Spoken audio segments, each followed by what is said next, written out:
মাই weight loss journey day 34। সকালটা শুরু করলাম চিয়া সিড ওয়াটার দিয়ে, তারপরে করে নিলাম এক্সারসাইজ করতে তো প্রত্যেক দিনই যাই, কিন্তু ভিডিও তোমাদের সাথে শেয়ার করা হয় না। তার কারণ আমি যখন যাই আমি ফোন নিয়ে যাই না, ফোন কোথায় রাখবো না রাখবো সেটা ভেবে।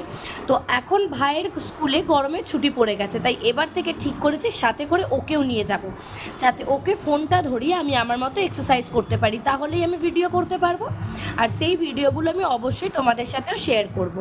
তো চিয়া সিড ওয়াটার নিলাম, তারপরে করেছিলাম ব্রেকফাস্টে বানিয়েছিলাম মিক্স ডাল ডোসা। আর লাঞ্চে যা যা খেয়েছিলাম সেগুলো তো তোমরা লাঞ্চের থালার ভিডিওতে দেখেই নিয়েছো। তারপর সন্ধেবেলাতে খেয়েছিলাম একটু মৌসম্বির জুস, দারুণ রিফ্রেশিং, গতকাল যেভাবে বানিয়েছিলাম সেটাই বানিয়েছিলাম।